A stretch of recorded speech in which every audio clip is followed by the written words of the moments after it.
As we know at the moment, Nico Hulkenberg is without a seat for 2020, surprisingly, in Formula 1. And the reason that's surprising, as we'll get onto later on, is because this season actually hasn't been that bad for Nico. But if this is the end of Nico Hulkenberg's Formula 1 career, I feel it's right to finally make a video about why, in my opinion, Nico Hulkenberg is one of the most overrated drivers in the history of Formula 1. And if you want to find out why exactly I think that, then make sure to check out this video. But before we get into Nico's career and why I think Nico is overrated, let's first look at how Nico finds himself in the situation of possibly not being on the grid for 2020. Now, when it comes to why he is no longer going to be at Renault after 2019, it's really because he hasn't competed well enough, in Renault's opinion, against Daniel Ricciardo. Now, in my opinion, that is not a valid enough reason to drop Nico Hulkenberg, and I don't believe Renault should drop Hulkenberg because I think actually he has been really good in 2019. But I do understand Renault's reasoning, because you have to remember when they signed Nico in 2017, they were hoping to get Nico into a position where he could finally be on the podium. And I think after Nico Hulkenberg beat Carlos Sainz in 2018, they thought Nico could take the fight to Daniel Ricciardo. And even though, of course, Renault do value Daniel Ricciardo very highly, they wanted Hulkenberg to be basically level with Ricciardo so they could have a very strong partnership going forward. But of course, he wasn't able to do that, and that is why Esteban Ocon is replacing Hulkenberg, because Renault believe that Ocon can beat Ricciardo or at least equal him. But as I've said, 2019 has still been fine for Nico Hulkenberg. He has been scoring points at basically half the races and has had a mostly good 2019. When it comes to qualifying versus Daniel Ricciardo, he hasn't quite done well enough, but when it comes to the races, they've been basically equal, especially if you discount the races where both Renault drivers retired. But unfortunately, that's just the way it is in Formula 1. Sometimes you do not get what you deserve, and of course Nico should be in Formula 1. But to be honest, considering the quality of Nico as a driver, this was always coming very soon for him, because he's at the end of his road in Formula 1 and he's not getting any better. And it's not exactly like he had an amazing career before 2019 either. And in fact, if you look at how people rate Nico Hulkenberg and actually look at his career, he is one of the most overrated in history. Well, now let's look at Nico Hulkenberg's career and analyse why, for me, Nico hasn't had that great of a career. And also, considering his results, he's not that good of a driver. So let's start in 2010 in his first year in Formula 1 at Williams, partnering Rubens Barrichello, the very experienced Brazilian. Now, of course, from 2010, everyone is going to remember the pole position lap in Brazil. And yes, that was fantastic. His entire weekend was great because in the race also, he finished in the top 8. But if you look at 2010, it was a kind of 50-50 season because he wasn't quite at times getting to grips with the Williams car, and at times was struggling to really get consistency going in his first season. But then again, in your first season as a Formula 1 driver, you're not expected to be consistent because you are inexperienced. But it was a very up and down season for Nico, but unfortunately for him, he was replaced in 2011 by Pastor Maldonado. And of course, Hulkenberg did deserve to stay, but we know Williams love cash. And they have a very sweet tooth for said cash. So because of that, Nico then moved on to Force India for 2011 and 2012. First in 2011, he was a test and reserve driver.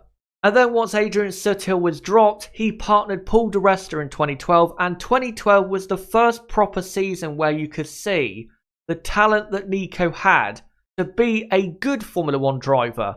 Not a great one, but a good one. As in at least half the races in a Force India car that was not that great in 2012, he was finishing in the points. And of course had that race at the 2012 Brazilian Grand Prix where he so nearly won the Grand Prix, never mind getting on the podium.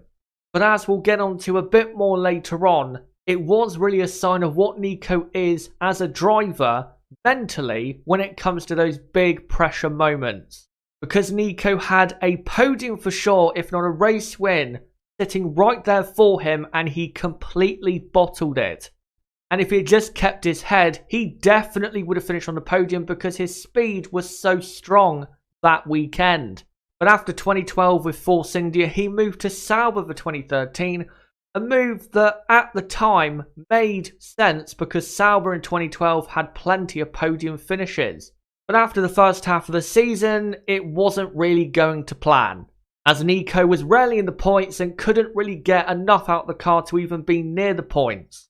The end of 2013 for sure was better for Nico, but I think that was more so the car improving than Nico actually stepping up his own performances. Because even Esteban Gutierrez, his teammate in 2013, was starting to do almost as well. But still, the end of 2013 was good, and at this time he was rumoured to be possibly going to Ferrari for 2014, but of course that did not happen. And I don't blame Ferrari for not going for Nico Hulkenberg because Kimi Raikkonen is clearly a better driver, and he was back then. And also Nico did not do enough to impress Ferrari in getting that seat. And because he couldn't get into a top team, he went back to Force India for 2014 and was with Force India, of course, until 2016. Now, 2014, when it comes to his years at Force India, I think 2014 was probably the best year he had. One, because he was super consistent in a upper midfield car in terms of getting points finishes, but also he beat Sergio Perez, a driver who would go on to overturn that in 2015 and 2016. But this 2014 season was definitely the peak of Nico's career at Force India. Not the peak of his career in total, but again, the peak of his career for Force India was 2014. In 2015, the car wasn't really doing what Nico wanted it to do because in the first half of the season, the Force India was not really that developed and it couldn't really finish in the points. But then once they upgraded the car, then he started to finish in the points and get some good finishes.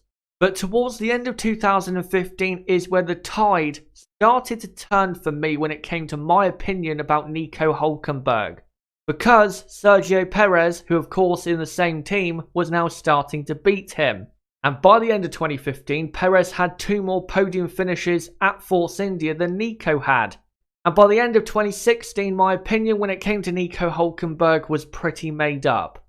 Because in 2016, he clearly lost out to Sergio Perez, and again Perez had podium finishes, 2 of them, in a car that of course was not good enough to get a podium. And the reason my opinion around this time really started to set with Nico Hulkenberg is because even though I do rate Sergio Perez a lot, if you can't beat Sergio Perez over the course of 3 years in the same team, you're not going to be a top driver, a great driver, or a driver for a top team. And Nico hasn't shown anything after that season to suggest that he has improved a lot. But then after 2016, he went to Renault for 2017, and in my opinion, the 2017 and 2018 season for Nico Hulkenberg at Renault was the peak of his career. Because first off in 2017, the car was not that great in comparison to the rest of the midfield cars, and he was still fighting all the time in the points. In 2017, of course, he did have an awful teammate for most of that season in Jolyon Palmer, but still he did well. But 2018 was probably the most impressive season for Nico Hulkenberg because he beat a driver who I still rate as being better, even though Nico did just about come out on top. And also beat a driver that plenty of people out there rate very highly in Carlos Sainz. And I think honestly, without Nico Hulkenberg's great performances and results in 2018, I'm not sure Renault finished P4 on the Constructors. He was that good. But still, during the Renault days, there were races where a podium was a possibility, but he just bottled it. For example, Baku in 2017 and 2018, he could have easily been maybe not right on the podium, but definitely contending at the very least, but he threw it away.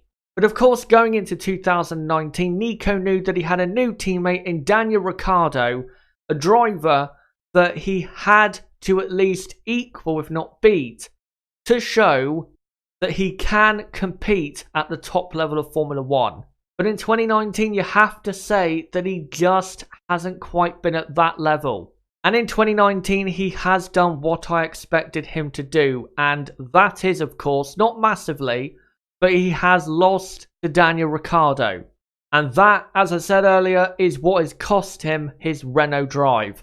But when it comes to his career, if you look at all of those years I've just gone over and look at the results and how he's done most of the time, is he really deserving of the rating people give him? Is he really that great? I don't think he is. Because in about 8 years of Formula 1 racing, he has not had a podium finish when he has had plenty of chances to finish on the podium.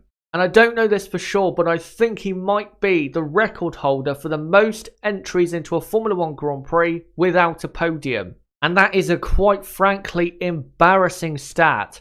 But when it comes to the whole podium thing, his performance in the race at Hockenheim, for me, perfectly summed up Nico Hulkenberg. Nico is a driver that when that big result is not on the line, he can get the result for you. But when that possible podium finish is a possibility, he throws it away. And that was basically the story of his home Grand Prix of 2019. And is basically the story of his entire career. Nico Hulkenberg, in my opinion, is the Mika Salo of the current Formula 1. Mika Salo was a driver who, when it came to cars that were not absolutely at the front of the field, for example, of course, when Mika drove for Ferrari for a few races, he was never able to be good enough to somehow get onto the podium like other drivers were, but he would always get, P5, P6, P7, consistent results, but never great.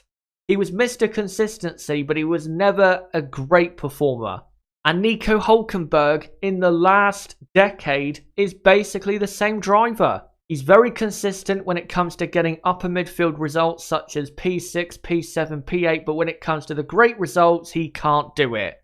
And how this guy gets more praise than drivers like Sergio Perez or even Kevin Magnussen, I just don't understand it. Sergio Perez has had so many podium finishes in cars that are not good enough to do so. Malaysia 2012, he somehow got a podium and could have won the race. Yeah, a couple of those podium finishes of Perez were a bit lucky, but most of them he deserved to get.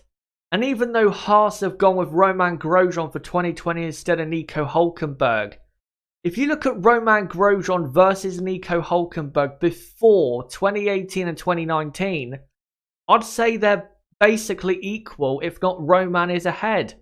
Yes, of course, in the last couple of years, Romain has fell off quite a bit, but before 2018, I think Romain was slightly better.